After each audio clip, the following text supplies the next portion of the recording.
Yo, what's up? Dr. Swole here, MD, pro physique athlete, back again on another episode on Swole Radio with Dr. Eric Helms. You can see that his face is getting more and more chiseled as he goes through contest prep, and we'll be getting into that later. But today we're going to be talking about fat loss, and this is going to be really useful for anyone who wants to improve their body composition and clearing up a lot of myths out there in the fitness community. Thanks for being on the show, Eric. Always a pleasure to be on. Thank you so much for having me, Doc. All right, so we're going to be getting into the nitty-gritty of getting shredded, which Eric is an expert on. And maybe just to start off, Eric, when planning fat loss with a new client, in broad strokes, how do you approach it? What are the first things you think about and kind of what order? The big things are just kind of getting an idea of the landscape. Like, where are they at? Are they struggling just to maintain their current weight? Are they gaining weight? What kind of skills do they have? Like life skills that are useful to body composition change? What is their relationship with their body? So their motivation to lose fat, which could be unrelated to their relationship with their body. They might be looking to lose fat because they want to compete in a powerlifting meet, for example. And what is their relationship with food? And then game planning the time course. That's probably the biggest logistical thing that is unrelated to kind of that landscape aspect that I talked to. Many fat loss diets, especially contest preps, because people are not aware of just how lean you need to get to be successful, fail before they start because they have a misconception on how long it's going to take and don't have plans in place to account for, the inevitable plateaus or just life circumstances that change that make it so that there's a period of dead space where you can't be losing, or perhaps where you shouldn't be losing. If there's a vacation coming up or a period of very difficult work that requires mental focus, or not being physically fatigued or something like that. So advanced planning is the name of the game when it comes to successful fat loss strategies. You'll notice I didn't say anything about I need to figure out what their maintenance caloric intake is, or historically, what have they used, higher carb or lower carb diets, or are they aware of the latest, fat-burning thermogenic supplement that increases your metabolic rate by a whopping 3 calories. So all of those things are way down the totem pole of importance, and all this other stuff is incredibly important. Yeah, I really like what you said about thinking about your calendar year, in terms of planning things. Like, I find that really helpful when scheduling in Minicuts or looking at contest prep, where you can really save yourself a lot of grief by actually planning your diet in a convenient time for you, where maybe Christmas holidays aren't the perfect time to just place an aggressive 2-week Minicut. And right. Yeah, just thinking ahead in a way that will allow you to balance out your life as well. Mm-hmm. Yeah, maybe putting this in the context more of starting out with general fat loss rather than necessarily the end stages of contest prep. First of all, when you're working, but say we're still talking about advanced people like bodybuilders. Sure. How do you recommend people approach fat loss more like the off-season context, like people doing just a cut or a mini cut? Yeah, so if someone is their goal is to put on muscle mass over time, that requires a surplus. It doesn't require a surplus, but it is at times most usefully and effectively done with a surplus, right? And that surplus, even if it is over a long time scale, if you're doing kind of the gain-taining approach, will inevitably result in a higher accrual of body fat, especially, like you said, when we're talking about advanced people. So if we take an advanced natural bodybuilder, taking an every other year competition approach, so they've got basically, a 3 to 4 month period post prep to recover to a place where they actually have the mental, hormonal, and physical environment and ability to sleep and recover to where they actually can be putting on new muscle mass again. They've got basically, assuming a 6-month contest prep period, 12 to 16 months of gaining time, right? So the balance there is that you're trying to put on as much muscle as you can while not creating a situation where you're starting too high above your contest weight when you do start the diet in a year and a half, to where you have to crash diet and risk the muscle loss of anything you might have gained in that 14 to 16 month period of gaining, right?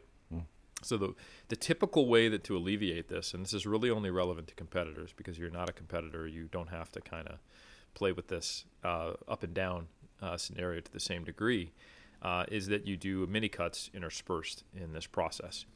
And the mini cuts are basically going to need to be implemented on an as-needed basis to keep you within quote-unquote striking distance and to give you runway to gain weight. So I'll use myself as an example just because it's easy. My competition weight is roughly 80 kilos. And as far as where do I hang out and where am I post-recovery after my food focus goes down and all that stuff, it's typically in the range of like 85 to 90 kilos, right? And then I typically give myself an upper end of the mid-90s before I then decide to cut back down. Now, if I'm competing year after next, I'm not going to let myself get all the way up to 95 or 96 like I did this last time, because now I am 16, 17 kilos over stage weight. For the Americans listening, that's 35, 36 pounds, 37 pounds over stage weight. And that is what we're, for me, I know historically, that's a 10-month diet if I want to get in stage weight from there, which is probably a little longer than ideal. And that's that'd be like 9-10 month diet of dieting, not a 6 or 7 month diet and then eating up for a couple months. Like it's ideal for myself when I want to look my best. So that means if I'm competing year after next, I'm probably going to restrict myself to only getting up to about 90 kilos or 20, 22, 21 pounds over stage weight. So that means each time I bump up against that number where my body weight starts with a 9, that triggers the decision to do a mini cut where I'm trying to drop, say, 2 to 3 kilos or 5 to 6 pounds of actual body fat, not just food bulk and water weight, which will happen pretty quick, and then repeat that process. Now, for that to occur without me spending the vast majority of those 14 to 16 months in this on and off state of dieting, that means that I have to be reasonably conservative in the surplus I use. So let's say I finish my recovery at 86 kilos, and then I spend 4 months getting up to 90, and then I spend a month and a half or maybe 1 month mini cutting, and I repeat that process. So I'm kind of right at the edge of what I think is acceptable for the frequency of mini cuts. As a decent heuristic, like a 4-to-1 ratio of the time spent in a surplus versus the time spent in a calorie deficit is a completely made-up ratio that I find anecdotally gives people enough time to make progress. So in the situation of myself, bouncing between the mid-80s up to around 90 or 91 kilos, cutting down in the process of 4 to 5 weeks, but then spending 13 weeks or so in a surplus, trying to get back up to there each time, knowing that the majority of what I'll gain as an advanced natural bodybuilder is body fat, but also trying to create that ideal hormonal environment so that I can put on muscle mass, recover, see progress in the gym, stay motivated, et cetera, et cetera. So that's kind of what that process looks like when someone is competing every other year. And you can see that you're kind of threading a needle. And for me personally, in addition to the fact that I have strength-related competitive goals, that's why I don't compete every other year. And I'm also, this is going to sound like I'm boosting myself up more than I should be. I'm a very advanced natural bodybuilder, and I don't mean that in terms of I'm competing for WNBF Pro titles. I'm actually still trying to get my WNBF Pro card, but I mean that in terms of how close am I to my capacity, because I've been training for nearly 20 years.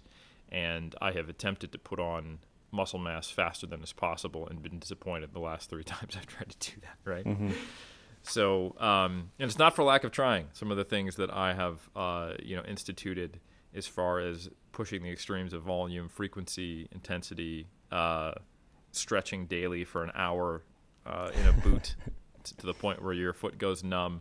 He's done it all. And it did work a little bit. I got a little bit on my calves, and they are looking the best they ever have. But if I sat down with you with an investment portfolio and I said, hey, here's the amount of time you'll have to invest, here's how it's going to feel, and here's what you're going to get out of it, you'd say no thanks. If you're purely from like a venture capitalist perspective.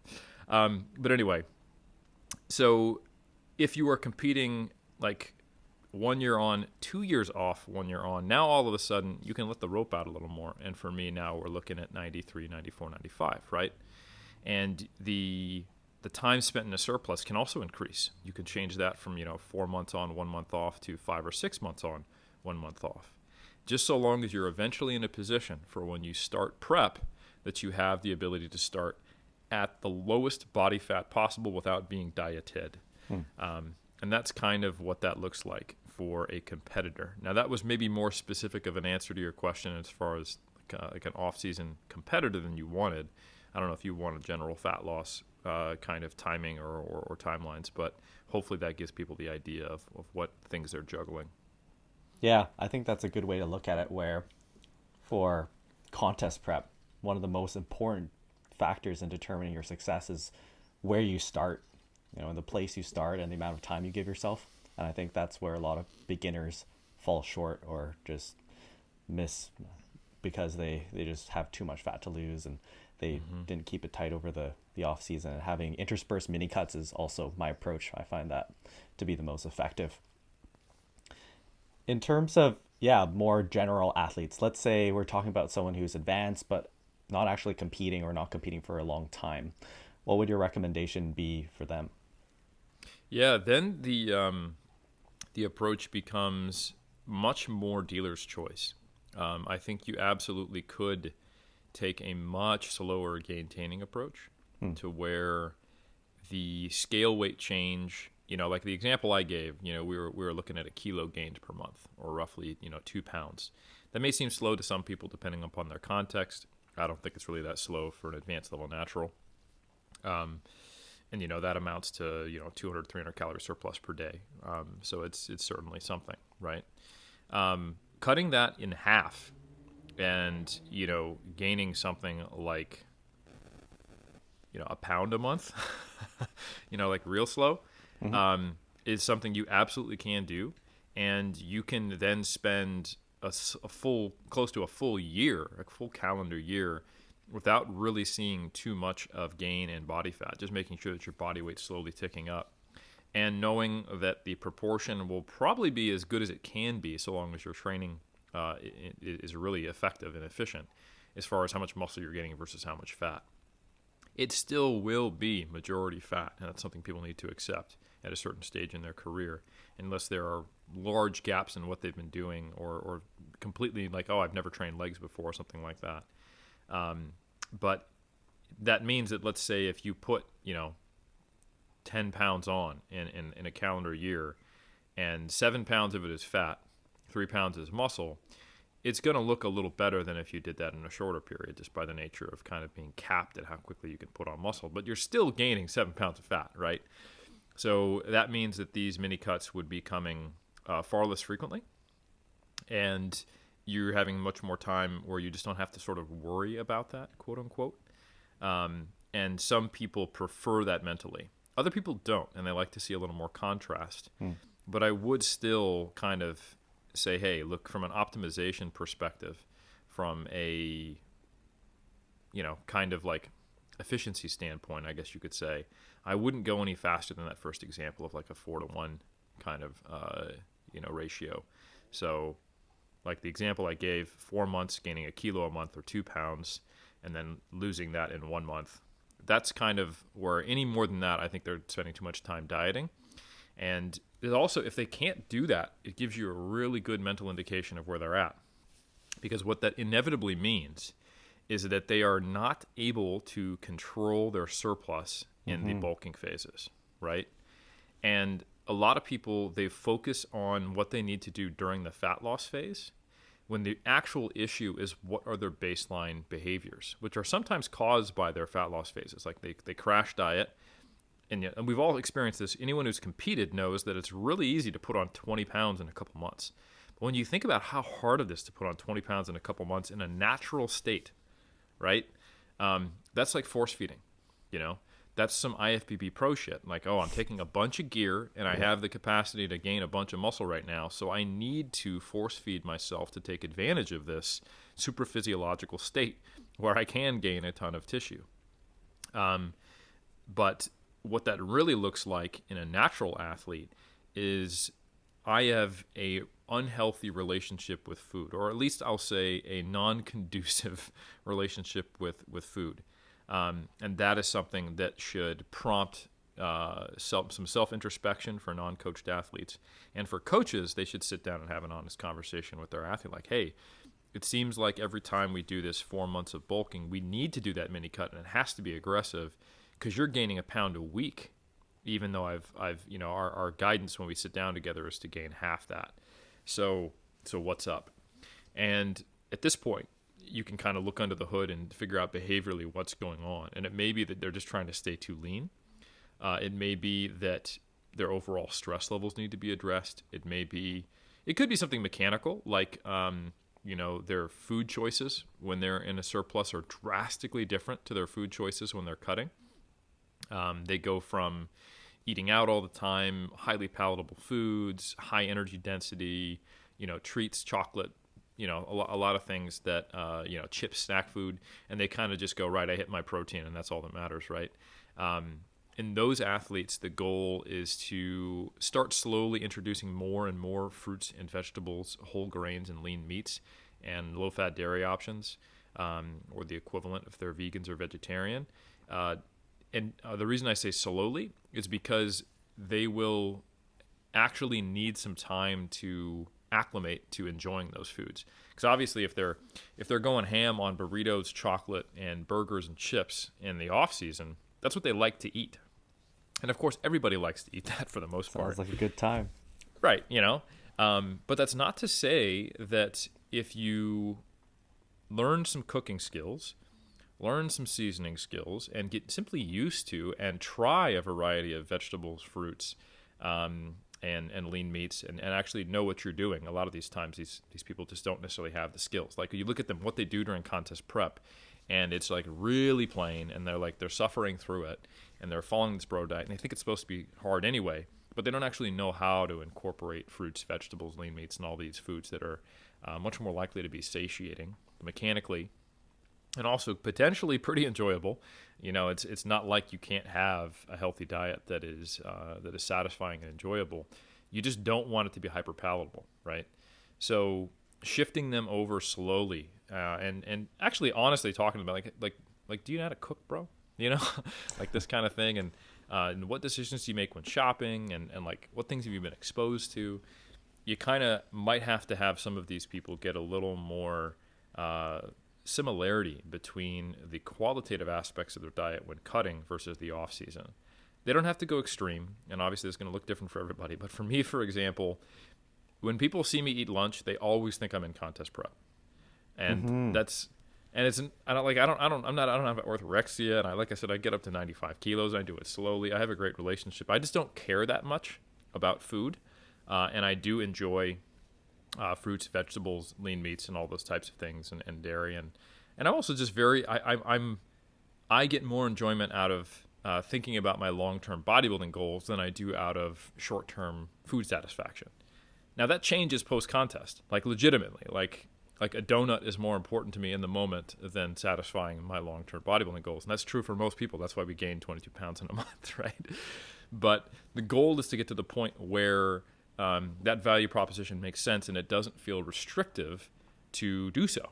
And that can take a while, and the end product is going to look a little bit different for everyone else. But essentially, you're just trying to bring the rope in a little bit. And I would consider it a win if that person who is struggling not to gain a pound every week comes down to 3/4 of a pound every week. Because then all of a sudden it's 25% more efficient, and as far as when and how much they need to mini cut. A little more similarity between the two. It's a little less of this rude awakening when they start a diet. There's more skills that transfer over. And often what happens, like you were saying, which is so important, they start their contest prep diet a little leaner, and they're able to get a little leaner as a consequence. So, yeah, a lot of planning for fat loss is making sure that the skills, behaviors, mindset, food appreciation, and kind of settling point, if you will, for their body composition is optimized in the off season. Yeah, lots to unpack there. First of all, I really like what you were talking about in terms of looking at the efficiency of your bulking to cutting, where I really like this concept of the bulk to cut ratio of how much time you're spending bulking versus cutting. And you said, yeah, you kind of want to be at a minimum about 4-1, which I agree with. And for us as naturals, most of the muscle growth when you get advanced happens when you're bulking. Like being in a surplus is more favorable for hypertrophy, and you really want to maximize the amount of time you're spending there if possible. And I also like the approach of, if someone doesn't necessarily have contest prep coming up, of, as you mentioned, the longer time scale approach, where I just think that when you're a little bit closer to maintenance calories, it's more sustainable. Whereas I prefer people being in smaller surpluses rather than, having very wide variations. And the part about the habits, I think, makes a big difference, like food choices, where you see a lot of people where you'll say, oh, I'm bulking, and then suddenly it's any opportunity to hang out, it's like, let's go get fried chicken, or let's get burgers and fries, and oh, what are we getting for dessert, instead of things that they wouldn't have necessarily even been doing before. And just having every opportunity to just have like chips or whatever kind of snack they can put down. And and the thing is that your taste palette becomes acclimatized, where like lately I've really been shifting towards more just whole food based meals and lots of fruits and veggies. And after when you switch over to that from a lot of like really tasty stuff, at first it seems very dry, but eventually your taste buds recalibrate, and then you get to the point where you bite into a strawberry and I'm like, wow, this tastes great. And your body just becomes normalized. Ultimately, I think that a lot of the foods we have access to in our modern culture is super physiologic in terms of taste. Absolutely. It's been engineered, and this is something that most athletes get kind of forced into getting normalized during prep, and they start to taste how good their carrot is. It gets a little ridiculous, don't get me wrong, because it's also modified by the fact that you're starving. But think about it, like some point, let's say you have a 30-week prep. 12 weeks in, you're typically not suffering too much. You're approaching beach lean. You look great compared to all your friends, but you're by no means at an unsustainable body fat level typically, nor are you on super, super low calories or super high energy expenditure cardio, so you're not typically super, super food focused yet. And if you are 12 weeks into a 30-week diet, something needs to change. So that means but for 3 months, you've been eating mostly quote-unquote prep foods, and you're like, man, this strawberry is really sweet. And in the off-season, you'd be like, why am I going to eat a strawberry? So there's two different mindsets. And the trick is that when you then transition out of prep and you do your recovery diet, yes, you want to be in a big surplus, but you want to keep the structure of your prep diet intact, what we call the baseline diet at 3DMJ, the skeleton of your diet, your fruit, vegetable, lean meat kind of structure, or lean protein source, I should say, at each meal, and then add some things on top of that. Instead of completely jettisoning all, whole fruit, vegetables, lean meats, and low-fat dairy, and whole grains from your diet, you simply go, awesome, and I'm going to have a donut tonight after dinner, or awesome, and let's go get ice cream. Because like we do just need more calories, but we want you to maintain the appreciation and the inclusion of those foods in your diet, and not have them be all of a sudden become dominated and totally shift your, like you're saying, your experience of palatability. Now, don't get me wrong. Sometimes when you introduce ice cream or a dessert at a restaurant to someone who has thought that strawberries are sweet, you can be like, oh my God, this is liquid sex, and I'm 100% a crack addict now, and it can get pretty out of hand. So this is something you have to do on an individual by individual basis, and maybe you don't go for those hyperpalatable options, and you have no problem just eating a crap ton more of the clean foods, quote unquote clean foods that you were eating in prep, and that sometimes is a more controllable strategy. I have experienced both, so and coached both. So I think that's really something important to consider. And what this looks like can vary individual by individual quite substantially, but it is pretty important to get this aspect right. And there's a lot of subtleties here. Mm-hmm. Yeah, we're trying to push people away from that flipping the switch mentality, where it's like, oh, I'm in contest prep and now I'm off season, and it's just like just bonanza, right? Where they're just running around the candy shop. And Bill, it's going to inevitably happen during the post-contest period, during the recovery diet. But the goal of the recovery diet is to recover from that mindset, right? And one of the things that is a red flag for me when I'm working with a competitor in the off season, because I know if we don't fix it now, it's going to be a massive problem post-prep, and they're going to gain like 40 pounds, not 20, post-season, is their mentality around mini cuts and transitions to them and away from them. So I would say there is a problem to be fixed if you are really excited at the end of a mini cut to get back to bulking, right? If you're on week 4 of your mini cut and you're like, I cannot wait to get back to bulking, this is going to be amazing. That's basically the opposite of what you want. What it should really be is that when the mini cut comes up, you're annoyed because you have to take a break from making progress, and you want to get in there quick and dirty and get this, deficit out of the way, drop a handful of pounds of body fat so you can get back to making progress.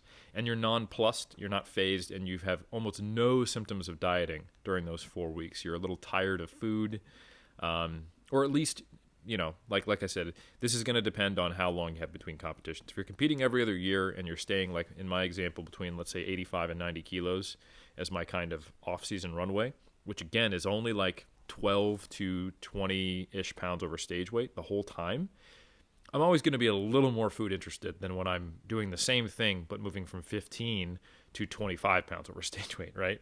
So if that's the case, yeah, you can be a little more excited. But ideally, the goal is to be in a mindset where the mini cut is the annoyance, not the bulk that you're coming back to after the mini cut is like, yes, back to burritos, And because again, if a mini cut does that to you, what will a 30-week diet that gets you down to single-digit percentage body fat do to you? And it's not going to be pretty. So when I see that in the off season, I go, right, we really shouldn't prep or do any kind of extensive fat loss phase until that gets corrected. And we need to then trace that back, follow that thread to figure out what is the root cause of that.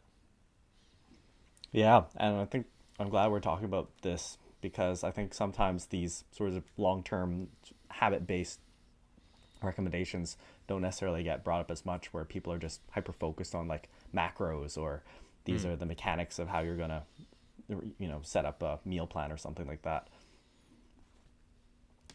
In terms of planning those cuts interspersed, throughout the off season, how do you view, or maybe even backing up, how would you define a mini cut, and how would you differentiate this from other types of cuts, and who would they be for?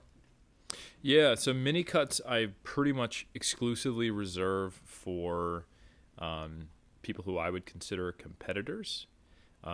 Even if they don't actively compete, but maybe they're trying to maintain a certain body composition. They're a high-level non-competitive bodybuilder, but someone who would absolutely identify as a bodybuilder because they're putting forth extreme effort to, improve their physique in some manner.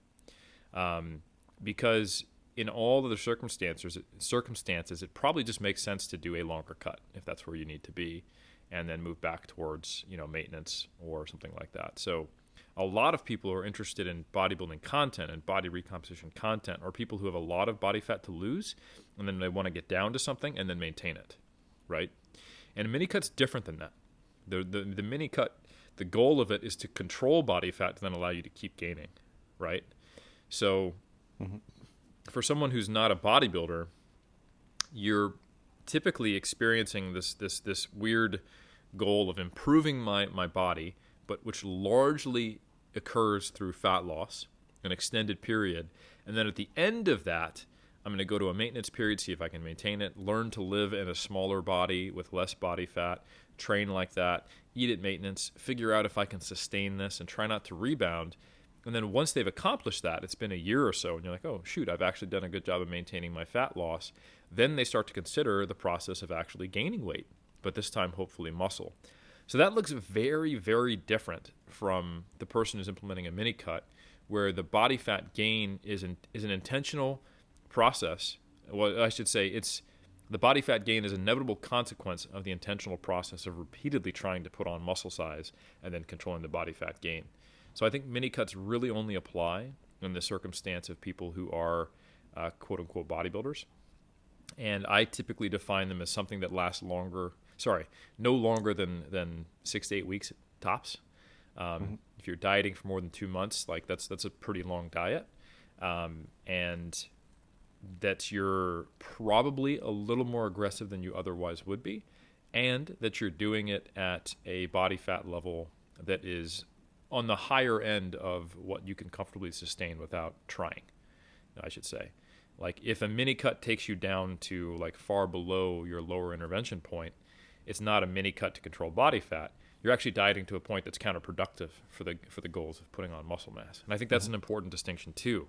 So I think people are pretty much on board with the idea that getting leaner doesn't facilitate more improved muscle gains, right? The whole P ratio thing is relatively misunderstood and unfortunately only really has one direction. So as you put on more and more body fat, yeah, you're probably more likely to put on more body fat. But unfortunately, as you get leaner and leaner, the thing you're most likely to put on when you go to the other direction is body fat. And at best, there's no advantage. And at worst, the data actually might be a little bit the opposite based on some of the analyses, kind of the in-house participant level meta-analysis that Trexler and colleagues did, where if you get really, really lean, you're more likely to actually put on body fat. And that actually lines up with what we see in studies of competitors who are so shredded that they're, experiencing hypoandrogenism, like low testosterone. They can't sleep. The recovery is poor, performance is down, fatigue is high. Subjectively, they feel stressed. Your body is going to preferentially put on body fat, we've seen, from overfeeding from an incredibly lean state.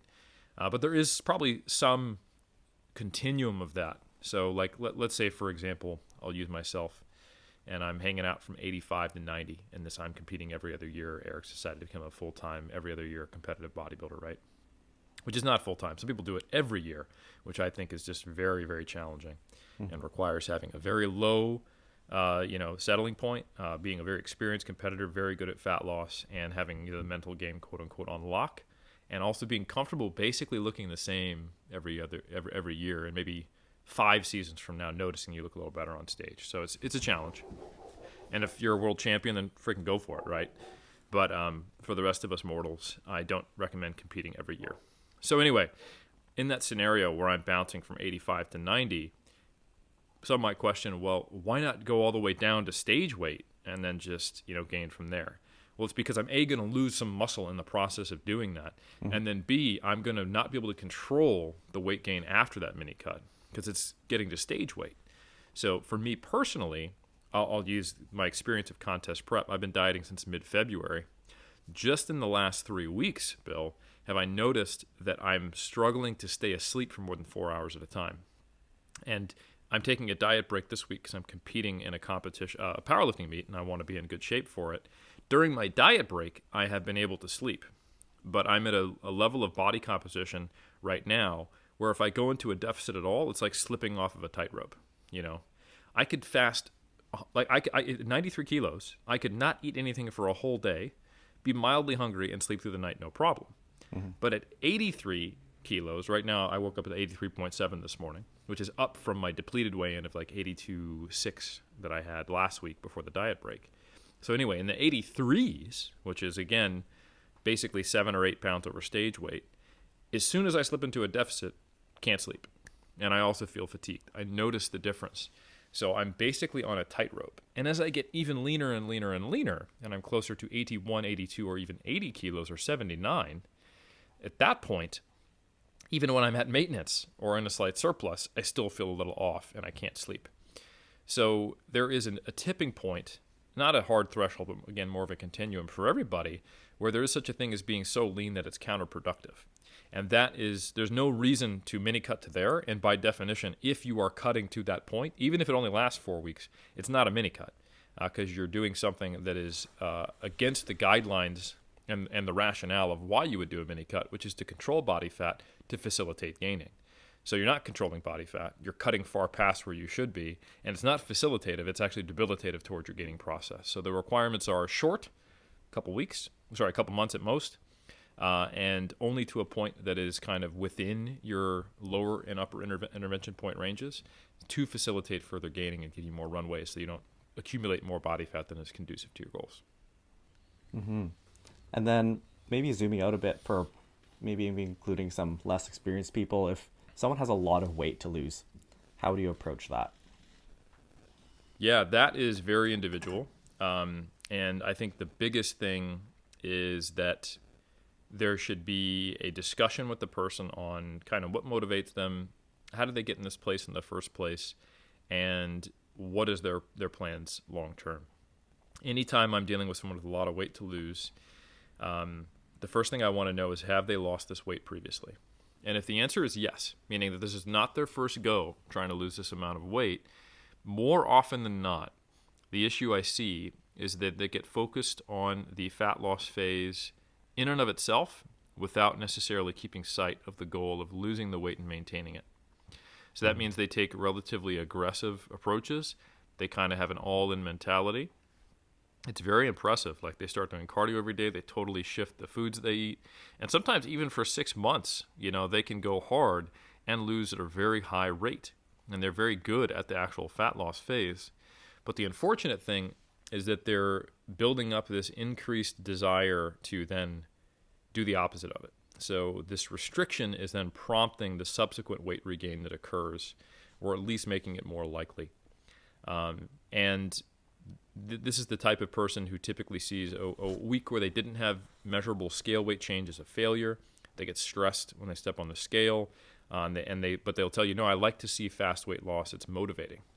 And that's true, but it also is indicative of a mindset issue. So if someone else is going, right, the goal is to eventually maintain weight. So any and all progress is getting me there.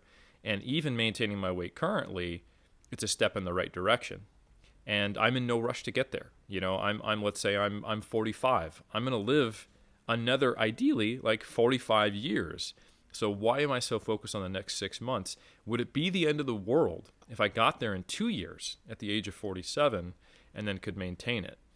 And once they tick over to that mentality, then things go a lot better.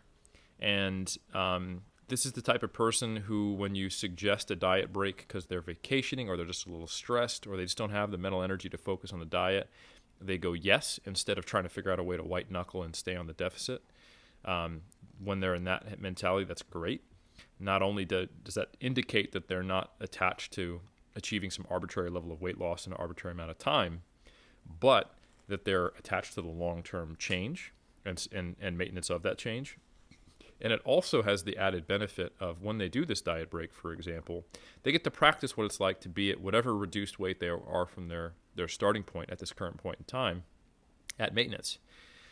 Because what you don't want to do is diet from, let's say, 270 pounds down to 200 pounds over the course of 6 months to a year.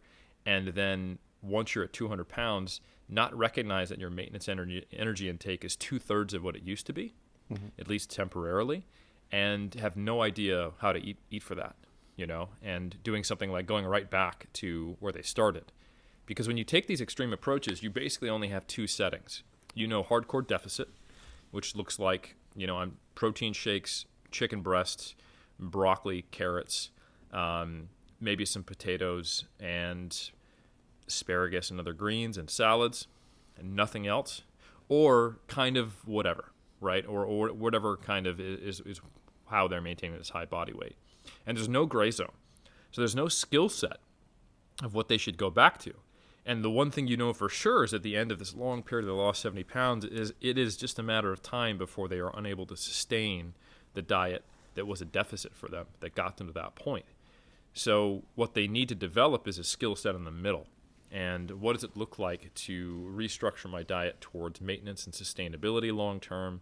And without practice at that, by just taking this extreme approach to get there, you shouldn't expect them to be able to do it. So I think the goal is to encourage a mindset to where they're focused on getting there at whatever time point with no rush, and learning how to modify their lifestyle versus optimizing kind of the fat loss period and getting there as fast as possible. And then instituting purposeful periods where they're stepping away from the diet and just living life with the goal of not backsliding, or backsliding minimally. And then, asking them to be not intentional during that process like they are during the fat loss phase of getting your cardio, hit your macros or whatever, but intentional towards thinking about, okay, I was on 1,800 calories last week and I was losing 1.5 pounds a week. I'm killing it. Now I'm up 750 calories per day. I'm on 2,500 calories. What can I work in while still maintaining, like I talked about earlier, that default diet, that skeleton of my diet, and on top of that, not necessarily always having treats, but maybe having treats on the weekend, Friday or Saturday night, and then on a day-to-day basis, having 2,300 calories because I know that's going to get up to 3,000 or whatever. That's just a random example.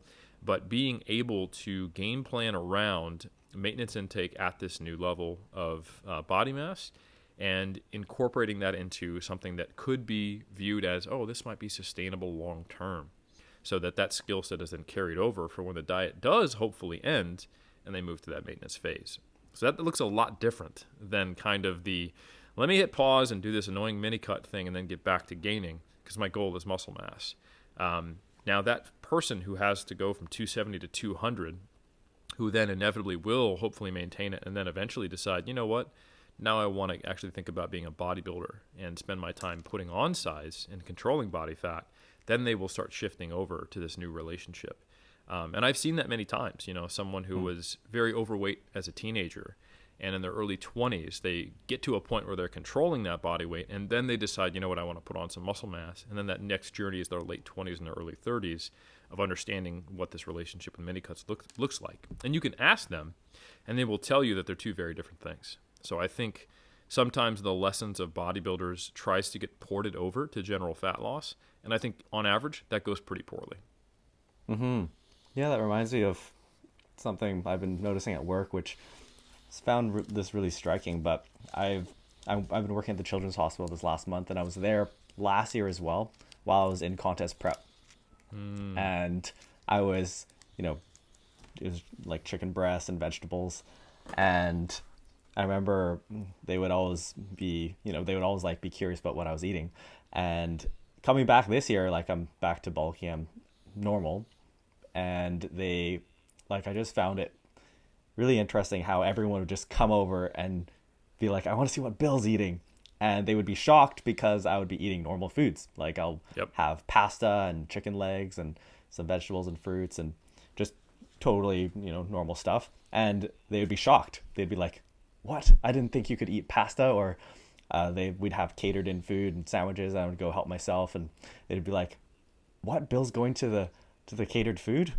And they expected me to, year round 365 always be on this extreme diet because that was their impression of what was required to have a nice physique or, to be in decent shape. And I think that is a big misconception out there that people have, where they see that they don't see it as this within the realm of normal. Absolutely. Anyone who is bodybuilded through who has a social environment around them where that's visible has experienced exactly what you're talking about.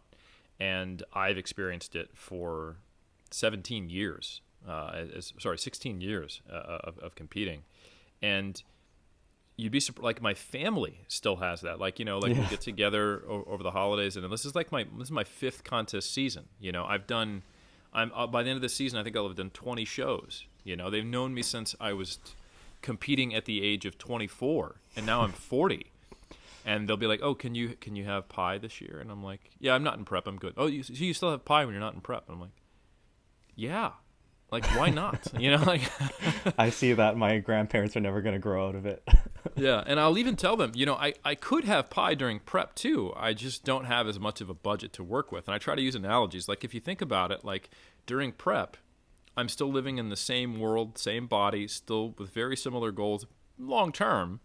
It's just that imagine that I have, I got fired from my job and I got picked up as a temp at 2/3 of my normal income. So I'm dealing with so if I have this very expensive quote unquote pie, it just means that tomorrow at breakfast and lunch, I'm going to have a can of tuna and a scoop away and not much else. And that's not worth it for me. But I could have this pie, just to be clear. There's nothing magic about the pie. And they nod, and then I know next year I'm going to have the same conversation with them, right? So, yeah. Yeah. I came to dinner with the grandparents the other week, and they're like, "Oh, we have some food for you, Bill. We have, just grilled chicken and plain boiled vegetables with no oil or sugar added. I'm like, no, I want some normal food, please. And you're like, well, cool. I guess I'll get some like a milkshake on the way home, So, no, it's funny. One thing I do try to do is when I'm in prep, I will try to have small amounts of foods that people think I typically can't have in front of them, as almost like an educational tool. So like, yeah, I'll have half a cookie, something like that, just to show that it's like, oh, it is just moderation. I don't have to change the entire food list, And another thing, like this prep, I'm not, I say I'm not tracking, but that almost doesn't actually accurately describe what I'm doing.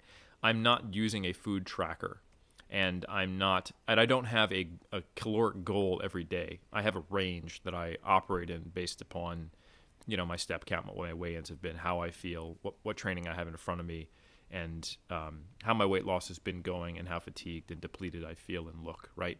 So on any given day, I might be around 1,700 calories or as high as 2,400 calories, right? So anyway, but I can't tell you necessarily in advance what my calories are going to be for every single day. And I might have some structured refeeds related to when I'm training, weaker muscle groups that I want to try to maintain my size and more strategically. But from a general philosophical perspective, I'm not quote unquote tracking. So it is, I think, useful from an educational standpoint for people around me to see me do that, because then I'm not whipping out my phone and the food scale and all the things I've done in prior preps, where I'm still explaining, I could have this, and I can actually show them numerically that I don't have the budget for the pie. But now I could decide to have that pie on Thursday, and I go, all right, well, I guess on Friday my calories are like, I'm not going to have the refeed I was planning. I'm having it right now, and I'm a little more flexible, So anyway, that's a bit of a tangent, but that has been this is the first time I've done a completely non-tracked prep. Badass. Yeah, in 2019, I did it through like the first 3 months, and now I'm already into, February, March, April, May, June, July. I'm already in my 6th month, so yeah. Yeah, saying you're not using a macro calorie tracker is incorrect, because you are the macro calorie tracker. I am the tracker. Yeah, I can't help it. And I have had to a little bit because I'm participating in some studies, but that require a little more tighter control over that for my students. But yeah, that's the only reason I am. But I do like what you mentioned about deliberately showing people that flexibility almost from an educational standpoint. I actually like that we're talking about this, because for anyone listening to this, if you're listening to this podcast, you have more nutritional knowledge than 99% of the population. Yep. And I think it's important as bodybuilders for all of us to be educators to people around us, right? Where, it's busting those stereotypes. Yeah, and I think it comes with walking a fine line of meeting people where they're at. I think, like Alberto Nunez would tell you this, that back in the day when he would post inflammatory pictures of Pop-Tarts that he was including in his diet, I think there was some value in it, because some bodybuilders purposely hit stop on their own learning. They were like, no, here's the list of bodybuilding approved foods. And when macro tracking came out, it wasn't an alternative or an improvement. It was like, and I will hit specific macros, right? So I'm like, this is a tool to be more restrictive, not a tool to increase flexibility. And he was trying to show them, like, look, you can reach elite level conditioning and look like I do and coach athletes, and you can include foods that aren't on this list. And that was a revolutionary thought. But it pissed off some people, and a lot of people didn't get it. Like, they didn't have the context to understand that was on top of fruits, vegetables, and all these other things. So he would tell you now that if he could go back, he would provide a little more context around those images and not just be like, yeah, I ate a Pop-Tart, style on you. Donut. Yeah, exactly. So it's like, weird flex. But like in the bodybuilding community, it is a flex that kind of makes sense. But I think I don't want to flex on people with my ability to be the tracker and to auto-regulate my nutrition through prep. I want it to be something that is helpful. But I also don't want a first-time competitor to think, I should be doing that. At most, I would say that, they should know that that is an option, and that if they build the self-awareness and internal self-regulation, and they get in tune and can have some very strong pattern recognition and associative awareness between how they feel, how they look, their intake, and also become, like you said, a tracker, like where you look at foods and you're within 90% accuracy of at least the calorie content, if not, the protein and rough carb fat breakdown for most foods that you eat. Some things I don't know, like the one consequence, and this is a total side tangent, of not eating out and getting like pasta and stuff like that, and eating kind of like a bodybuilder all the time, is if you put like, a pasta dish in front of me, I'd be like, I don't know what the calories in that are, So anyway, but for the foods that I typically eat, yeah, I'm 90% accurate. So those are the skills that I need. I need to both be able to track without a scale and a tracker. And I also need to be able to have a very strong personal awareness of how I feel, how I look, and also prospectively thinking about, these training sessions, right? I will do better with this amount of food. I'm going to train at this time. Here are my goals. Next week, I'm going to start with a tough upper body session. I'm looking flat, and I've been losing successfully. So let's actually take a 2-day diet break this weekend. I didn't need it last week because I wasn't looking this flat. I felt fine. So I'm assuming I'm not, carb depleted in my upper body. And then thinking about, okay, and how does that relate to the next 14 weeks of fat loss that I need to have to get shredded on stage on September 30th type of deal. So like all of that calculus needs to be able to happen without a spreadsheet in front of you or a macro tracker before you can utilize the skill, versus just going like, oh, y'all bitches need a tracker? Nah, I can do this on my head. Like that's not helpful. That's just me bragging, right? So I think you have to control what information you give and what context you have to be an effective educator. That's true of anything. But I think in this context, knowing what that looks like is important. Mm-hmm. Yeah, and then one last thing I wanted to bring back to is coming back to kind of the advanced bodybuilder conversation in terms of planning mini cuts for the person who is using them to allow them, buy them more bulking time. How do you see the trade-off between more aggressive, shorter mini cuts and, and timing them, farther apart versus closer together, like having a more aggressive cut less often versus a smaller cut more frequently? I think the moderating variable here is how lean they are. So if we're playing around in high body fats, it probably doesn't matter. I really don't think when I'm in the high 90s, 35 pounds over stage weight, that me dieting on 1,800 calories for 4 weeks, I'm going to lose much muscle mass. And if I do, I'm going to get it back in a week. Mm-hmm. You're just so much more resilient to fat loss. However, when I'm at 90 kilos, or 88 or 87 or something like that, doing that will potentially have a negative impact. I can actually see the flatness in my physique and notice the performance decrements within, like, at least acutely. Ultimately, what it comes down to is, while we have basically unlimited ability to store adipose tissue, there are rate limiters to how much adipose tissue you can liberate for energy. I don't have any hard equations. I think some people have tried to derive this and try to figure out like how much energy can you liberate from your fat stores based upon your current fat stores, right?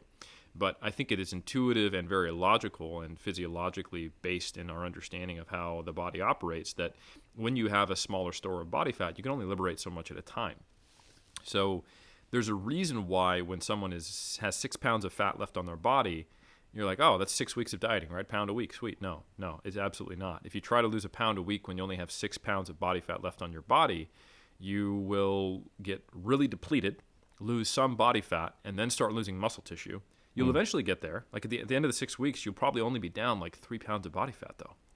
And if you did lose 6 pounds, that's going to be like another 2 pounds of glycogen and 1 pound of muscle and 3 pounds of body fat down.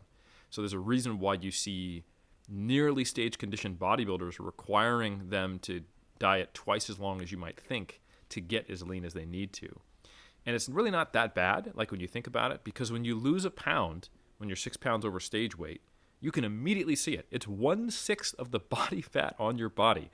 But when you are losing a pound when you're 30 pounds over, it is much different, right? That is 1/30 of the body fat on your body, and you can't even tell, So anyway, I think to get back to your question, I think this is very much moderated by how close are you to your lower intervention point. And if you're close, I wouldn't advise aggressive mini cuts. I think you probably want to be a little more conservative and maybe spend closer to 6 to 8 weeks versus 4. However, if you're relatively high in body fat and you're deep in the off season, like get in, get out, get dirty, like I've even seen people just go keto for 4 weeks and just basically eat, a moderate fat, high protein diet. And they're in like an 1,000 calorie deficit every day for 4 weeks. And I think there's nothing wrong with that when you're carrying a lot of body fat. And the things you monitor are, can I sleep? Do I feel okay? Am I getting food focused? And can I perform in the gym? And if the answer is yes those are 2 yes or no questions in both of those. If you can perform well, I'll just answer it more specifically. If you don't feel really food focused, if you can sleep well and you feel okay and you're not fatigued, then more power to you. There's no problem, right? It's not like you're going to be losing muscle mass and not knowing it. That is something you will feel. So, or at least feel the indicators that your training is getting worse. So I think for people who find themselves acutely vulnerable to short-term acute shifts in energy status, then you want to go more conservative. So for example, in my experience, some people are like, oh, if I don't get, a pre-workout meal, I notice that my performance is a lot worse. Those are not good candidates for aggressive mini cuts. That's kind of one thing that co-varies together. Like for me, to be honest, it really doesn't matter what I have before I work out. I notice the difference if I'm first thing in the morning fasted training or anything else, but no other differences besides that. Whether you gave me a massive bolus, I can sometimes notice it after 2 hard days of dieting and then the next day, but I'm pretty resilient to acute fluctuations in energy status as far as my performance in the gym. If someone else is not, and they do notice that acute fluctuations in energy status impacts performance, that means they're probably going to get negatively impacted by a large deficit. And if you do that for 4 weeks, that might add up to a little something that's meaningful. So I would probably recommend they not be as aggressive. I like that as an indicator where I just noticed this the other day, but I woke up and had some chicken and went off to my work, and I was planning to bring some fruit with me to eat on the way, and then I forgot it. And I was like, oh, I don't have any carbs in me. And the workout was totally fine. I had heavy RDLs, it was great. But if I'm in a dieted state, if I was late in contest prep, then that would have been lethal. Yes. And so you're probably somewhere in the middle, but closer to being affected by acute energy status. One thing I've noticed, and this could be just complete bullshit and just me making associations, but young Asian men who are relatively lean walking around, they don't do well with large deficits. That's one thing I've noticed. And they seem to be very responsive to carbohydrates. That's just one of those things that I picked up as a coach. I'm about to get canceled for being a racist, but I just have noticed that. If they don't have a pre-workout meal, especially in prep, like you were saying, they get negatively impacted by that. I haven't noticed that quite as much with Caucasian dudes for some reason. And then one thing I've noticed is that women more often do poorly as well with acute changes in energy status. Fasted workouts typically go better for men on average, better than women. I don't think it's an accident that the IF crowd is dominated by men. People who no, I just have coffee and I train, that often goes poorly for a lot of women, not all. And just like I said, not all Asian men should expect that they have to have carbs before they train. But that is something that, on average, if I was to guess, if you just showed me someone, some aspects of ethnicity and some aspects of sex, I predicts that. But for the most part, this is something you should know. And if you don't know, it's probably not a strong indicator for you. Yeah, that's really interesting. It'll be one of those things where, we just don't have much data on it. But you do see some of the higher level prep coaches like Cliff Wilson will talk about that he's noticed trends between different nationalities of people, which I totally believe in. I mean, people have different physiology based on genetics. Yeah, Cliff's talked about needing to be a little more careful with sodium in his black athletes, which is something I've thought about, and I'm like, interesting. Like there is actual data on this impact of sodium on blood pressure that differs racially. So it's not a completely unreasonable thing. And ultimately, we're just noticing associations. These aren't necessarily anything more than that. They're anecdotes. But if you stay in the game long enough, you start to see these patterns. And it could just be your sample size. It could be sampling variance. It could be your own personal biases, which I'm totally open to. But at the same time, it can be helpful if you don't have other data to go off from the person and they're not sure, like if it's their first prep, or their first off season where they're doing mini cuts, and you go, well, I don't have prior data to inform what we're going to do, but based upon, what I've heard from these other prep coaches, like a Cliff Wilson or a Bill Wong or an Eric Helms, I'm going to start with a less aggressive mini cut approach for this person or more for this person. And then I'm happy to be proved wrong, and then we adjust from there. But I have a higher probability, maybe, of starting with those and getting it right, which everyone would prefer, so. Mm-hmm. Yeah, so that was awesome. I think we'll leave it there for now for the fat loss discussion. We'll pick it up next time. But Eric, just a little update from you in terms of how are things going. I know you're competing in powerlifting this weekend, which is wild. Yeah, well, I'm glad we saved the sex and race comments for the very end of the podcast. That means don't worry, I'll clip it. No one just tuning in will have heard that the first thing out of my mouth. But no, my contest prep's going well. Like I mentioned, I started dieting in mid-February, and as we record this, it is first week of July. My first show is September 30th. I'm competing in Christchurch at the WBF New Zealand show. It is a pro qualifier. I judged at it last year. There were some very, very tough competitors who came out. It's the first time we've had a WBF show in New Zealand, was last year. It would have happened earlier, but for COVID.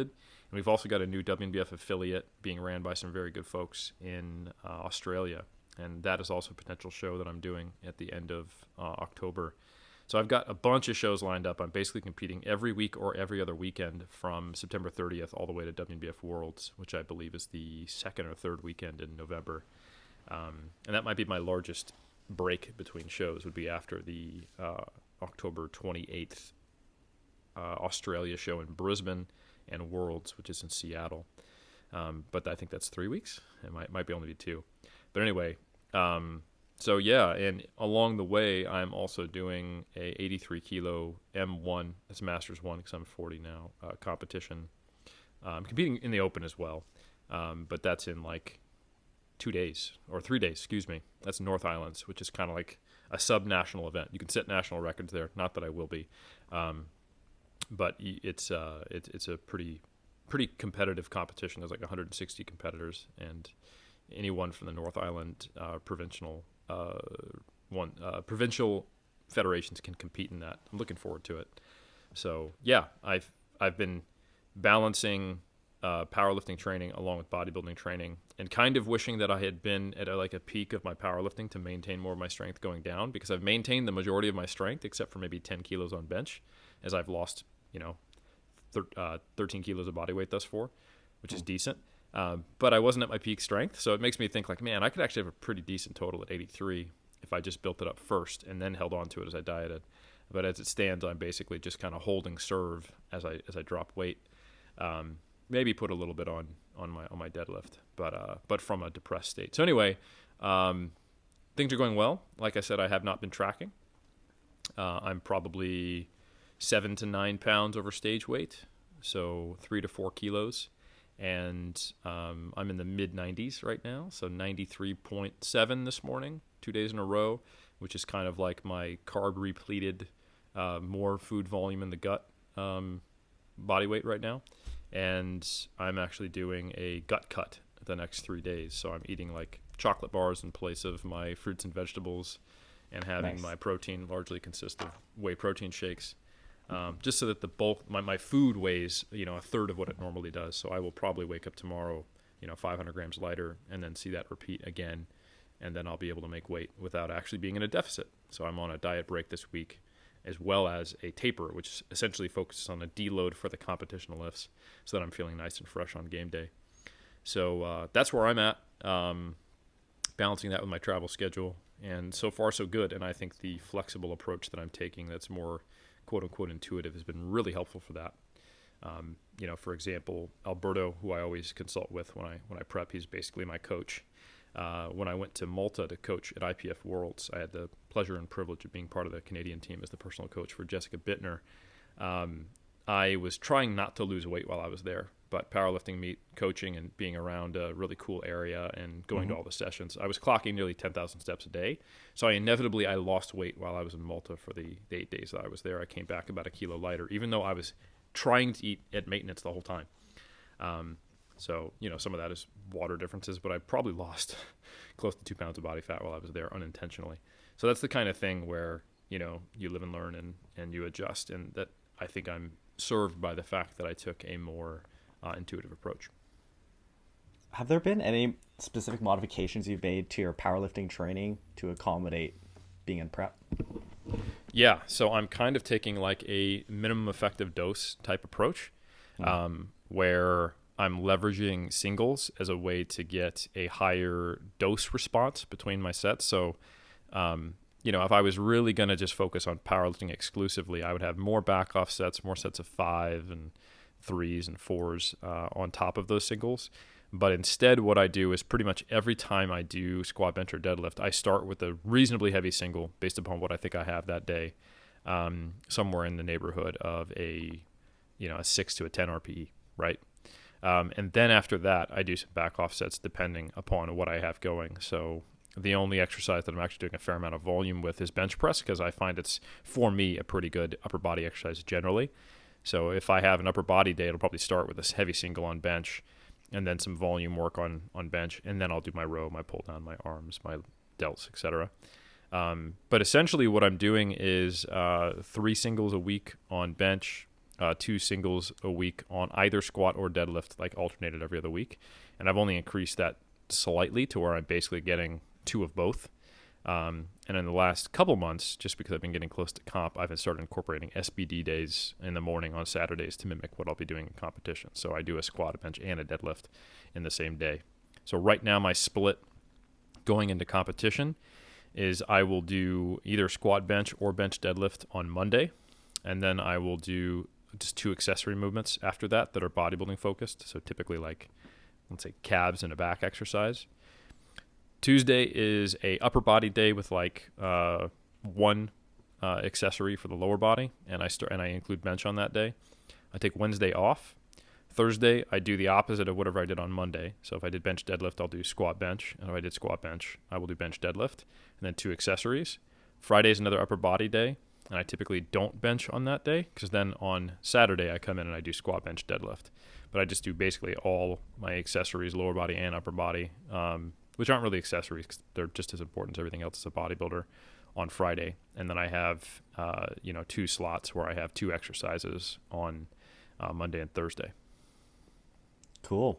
Yeah, it's great seeing you, modeling all these do not try at home type things with your programming and competing in powerlifting and going, untracked. So that's great. I'm stoked to see how things go, and best of luck with that. Well, yeah, hopefully it doesn't all collapse in front of me and you learn, it's actually not something you should do, even if you do think you have the capacity to do it.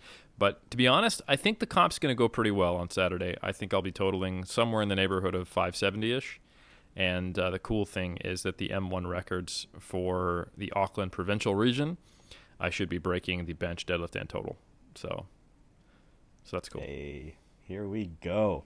That's right. Yeah, make sure you check out Eric in the links in the description below. And for anyone who wants to brush up on their fundamentals, Eric wrote the books Muscle and Strength Pyramids, so you can check those out. The one on nutrition is going to be great and covers a lot of the stuff we talked about today. So thanks again for being on the show, Eric.